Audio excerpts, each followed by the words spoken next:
Shalom from Jerusalem. This is Jerusalem Studio on TV 7 News Israel. I am Amir Oren, sitting in for the traveling Jonathan Hessen. And our topic today is Israel's strategic outlook for the remainder of 2025. And with us are Brigadier General in the Reserves, Dr. Amnon Sofrin, formerly with both the Directorate of Military Intelligence and then Mossad, General Sofrin. Reserve Colonel Dr. Eran Lerman, formerly with the Directorate of Military Intelligence and the National Security Staff, Eran. And Dr. Arad, who used to be running the National Security Staff and formerly the head of the intelligence division for Mossad and the political advisor for a certain prime minister who happens to still be the prime minister as we are speaking now. The ubiquitous Netanyahu.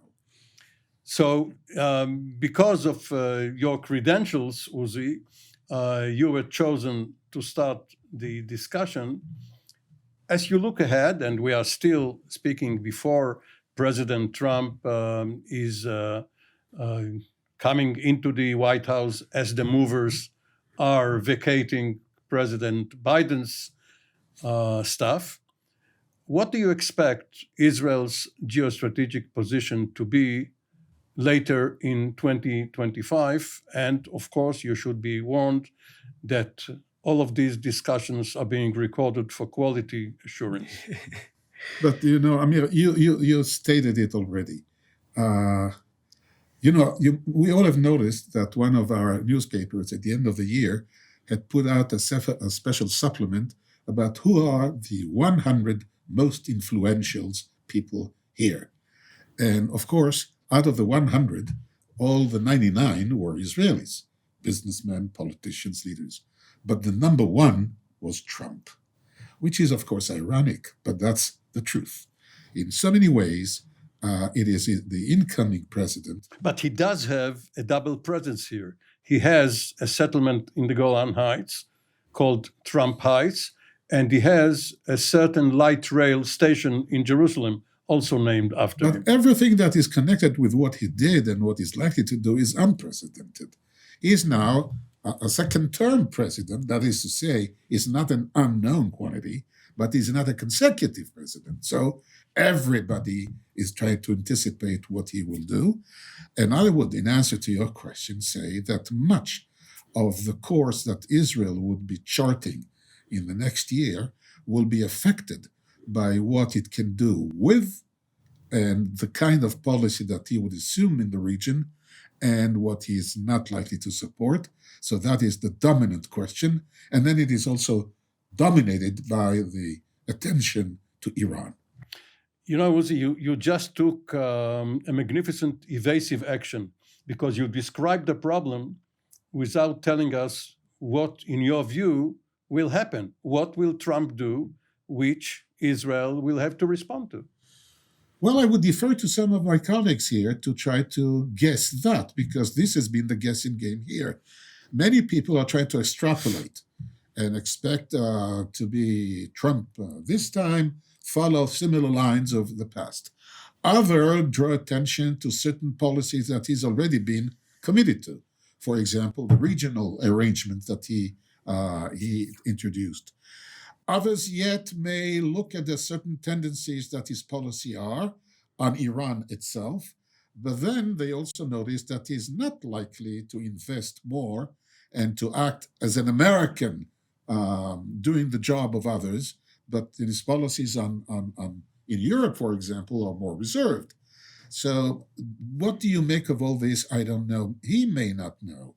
But I would guess that Israel's main effort now would be to try to convince through a variety of means, including proving its own being an asset to the Trump worldview, to get the United States in line with a more assertive policy in the region, and it would adjust its policy to that aim. That was the key question and the main challenge for Israel, to get America on board in confronting Iran. Dr. Lerman, President-elect, soon to be President again, Trump, has always put as a major tenet of his policy, ending forever wars. Right. How can you synchronize that with deterrence, which must entail the real intent to commit the United States to military action, for instance, vis-a-vis Iran? Well, I think the situation has changed in respect to Iran's retaliatory capabilities.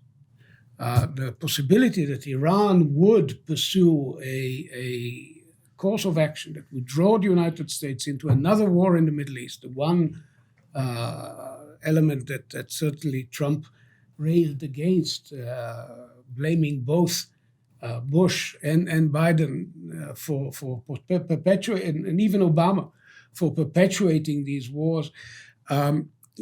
In the case of Iran, a singular massive strike that brings down their nuclear project, or at least delays it significantly for years to come, does no longer entails necessarily an escalation of Iranian retaliatory capabilities that would draw the United States into a war. Why are you saying that? The Gulf countries are still vulnerable. The American bases in the region are still vulnerable to Iranian attack? Well, because many of the Iranian capabilities have been taken out, and many others can be taken out, and relatively effectively, as Israel has demonstrated. Its other retaliatory allies, Syria, and potential retaliatory allies like Hezbollah in Syria, are no longer a part of the equation quite the same way as they were. Syria is entirely out, Hezbollah is down. So even the Biden administration started weighing the option of military action. And I think, at least without committing myself to 100% prediction, which is never a safe thing in world affairs, I would say that the likelihood of action, military action, maybe even American military action, certainly Israeli action sanctioned by the American administration, likelihood of such action in Iran in 2025 is higher than it ever was. General Sofrin, even ahead of Trump's inauguration, the Iranian government, if not the regime, but obviously with the blessing implied, at least, of the regime, has made an overture to the coming administration, saying that they are willing to talk about a renewed joint comprehensive plan of action or anything similar. So is there a prospect for a de-escalation of tensions between Israel and the United States and Iran, rather than a military campaign? I think when you look at what happens right now all over the world, everybody is preparing for the day that Mr. Trump will enter the White House on January 20th. And everybody makes his own preparation and its own prediction what is going to be his policy towards A, B, and C. For example, if you look at the war in Ukraine, the Europeans are terrified from the fact that he's going to sign a deal with President Putin, the Russian president, that will in the end make sure that all the eastern part of Ukraine is under the control of Russia, and to stop the war there. And to say to the Ukrainians or to the current president and its government, that is the situation, and take it or leave it. And end this war, okay? That will give, of course, a great appetite to Mr. Putin that may try to launch another attacks on the Baltic countries or Moldova or other places in Europe as well. Now, the same ratio goes on the Middle East. That means the Iranians are terrified from the fact that Trump is going to escalate this policy towards Iran. He already stated that he's going to apply maximum pressure on the Iranians on one hand, and on the other hand, he says that you are going to end up this nuclear program anyhow, or by diplomatic pressure or economical pressure, or by activating forces or power. And that means that the Iranians are now rethinking what the reaction should be, how they are going to meet this new policy of the United States, of this new government, or new administration, and they have to apply to what is going to be the policy of the United States. And that means that I believe that they're going to compromise, and I don't see that any blast is going to be between all these three parties, meaning Israel, the US, and Iran, but a mutual effort of Israel and the American administration to apply pressure on Iran to stop the nuclear program or to delay it as much as possible. Dr. Lerman, 5 years ago, in January of 2020, President Trump, just a couple of weeks after ordering the killing of Qasem Soleimani, presented his vision for peace in the Middle East, peace and prosperity. A major part of that was the establishment of an independent Palestinian state within 4 years, should certain conditions be met. None of that has happened.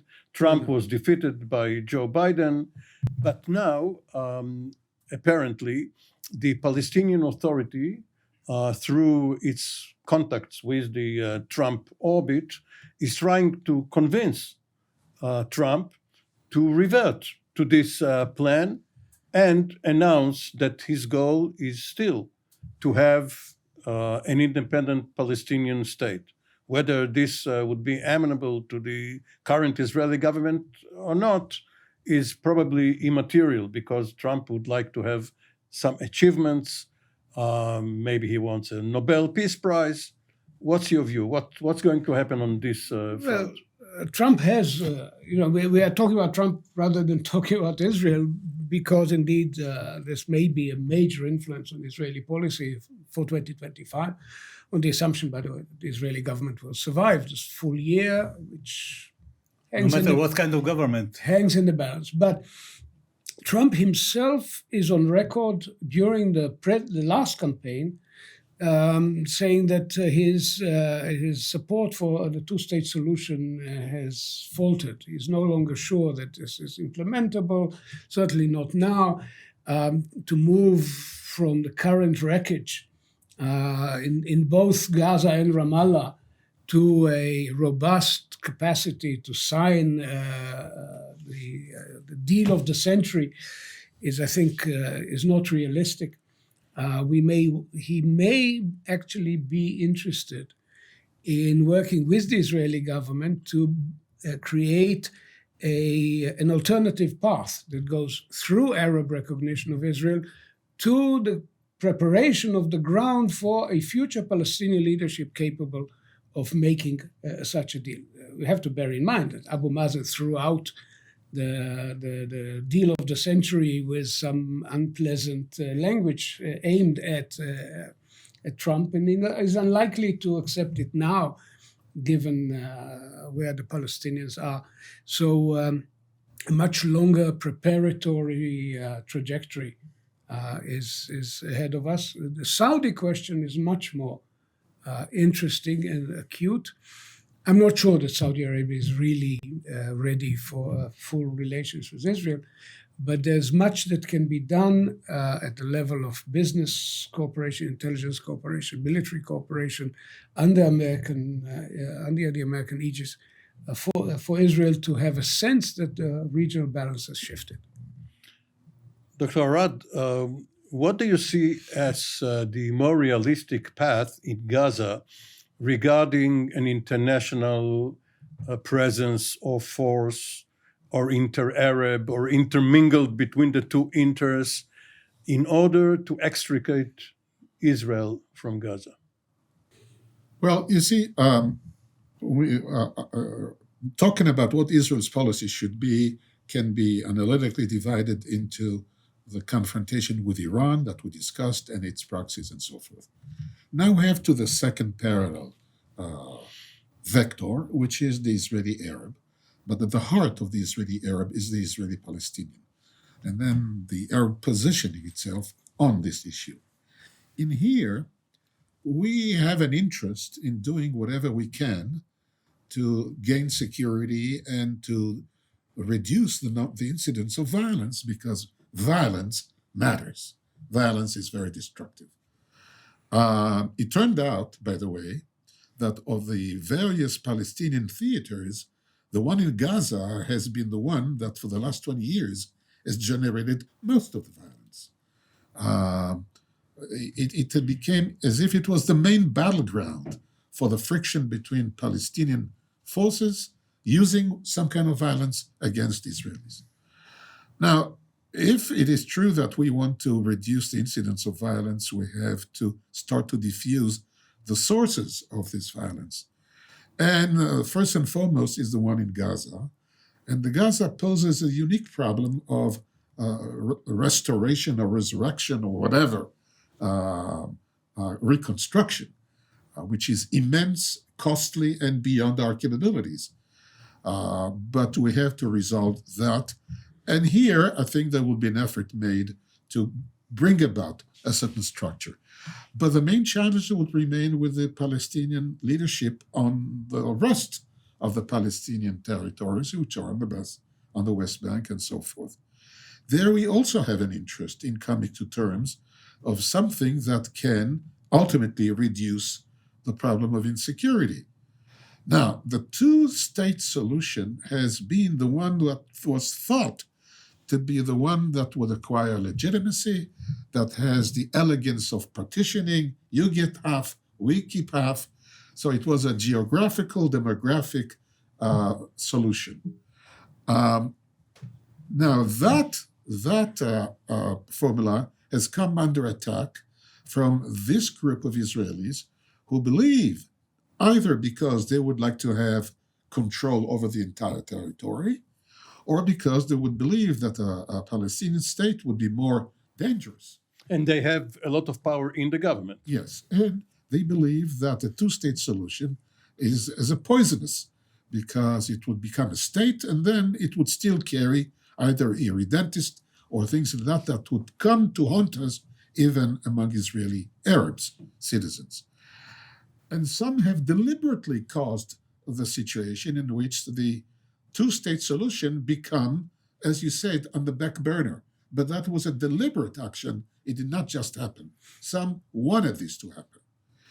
I believe, as a matter of analyzing the prospects, I believe that the option of retaining or remaining as occupiers, either in Gaza, in whatever form, or in the West Bank, would be simply unsustainable for us over the long run because of the sheer burden, militarily, economically, politically, so on.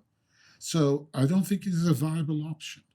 So as a lesser evil, perhaps, it is that old formula that should be probably the guiding essence, but in light of the fact that it is not ripe yet politically, it should be pursued gradually over time.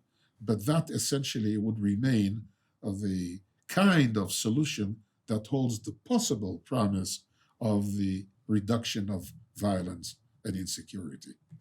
John Sofrin, leaving aside the Palestinian arena in the West Bank, Judea and Samaria, and the over-the-horizon problems of Iran and Yemen, the Israeli military presence is divided between the north and the south.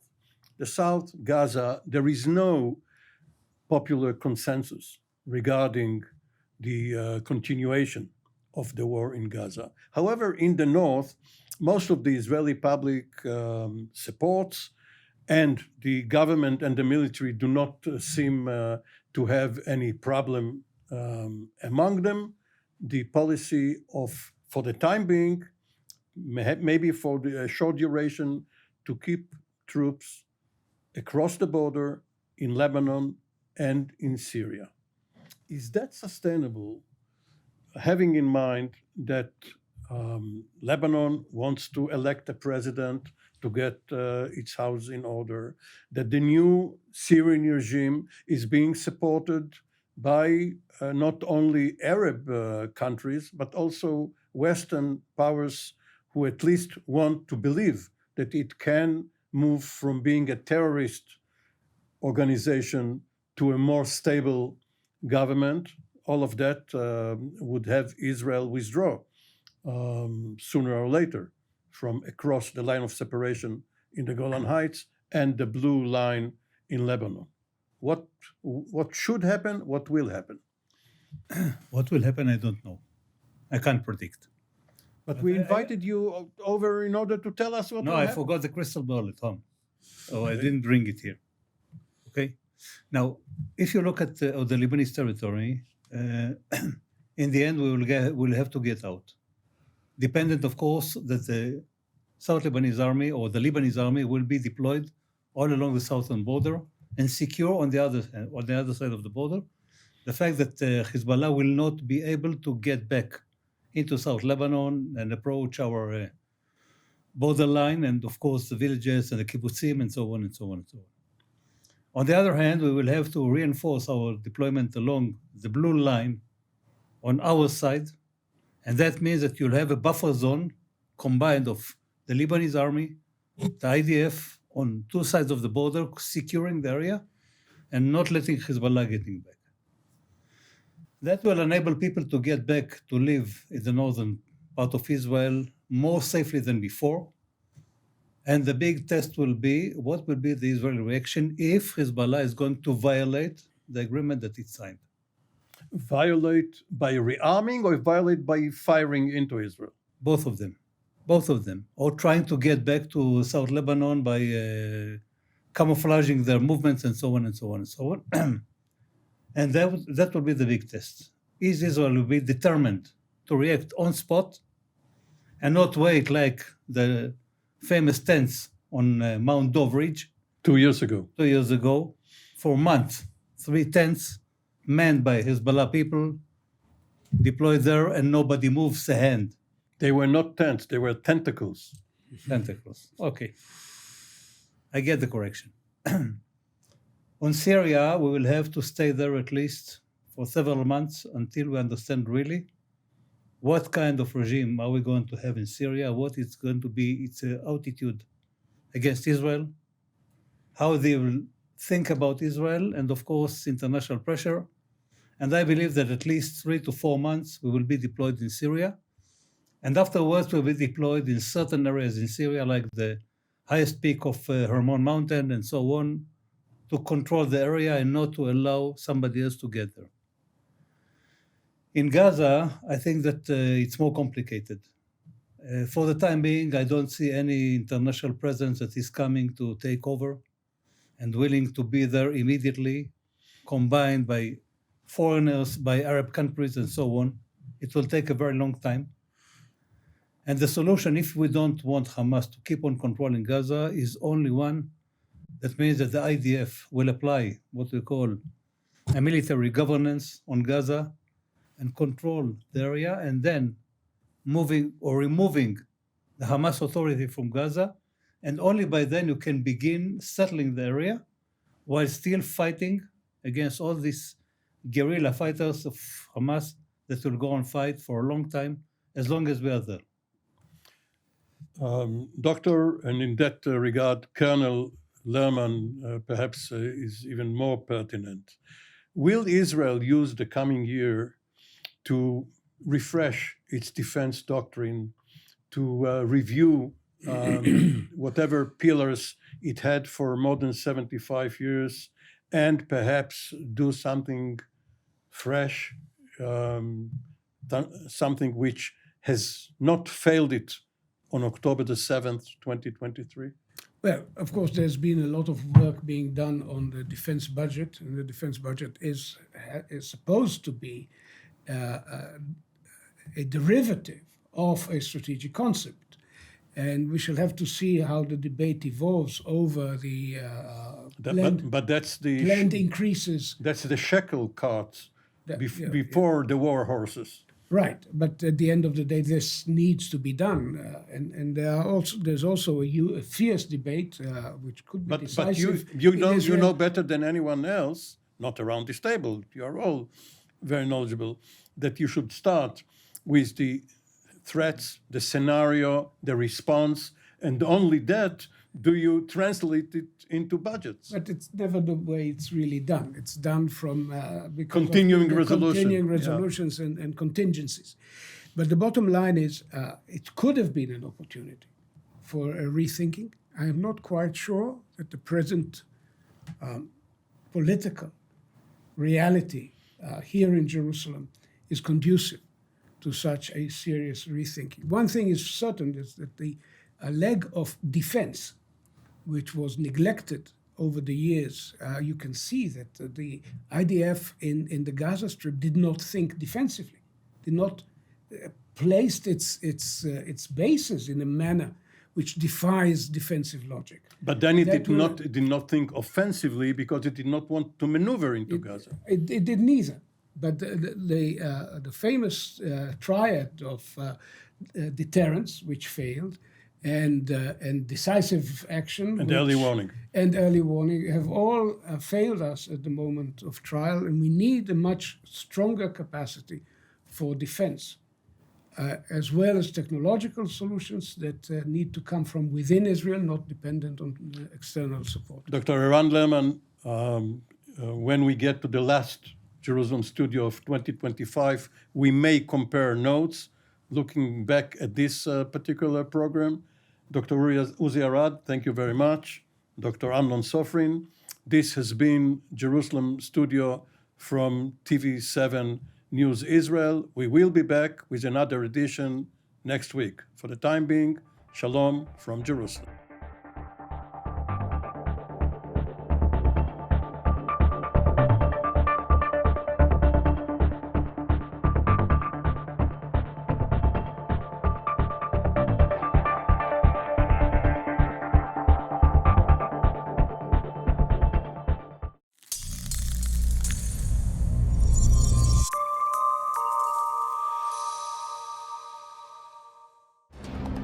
For more of TV7's productions and editorials, we invite you to visit our website at www.tv7israelnews.com.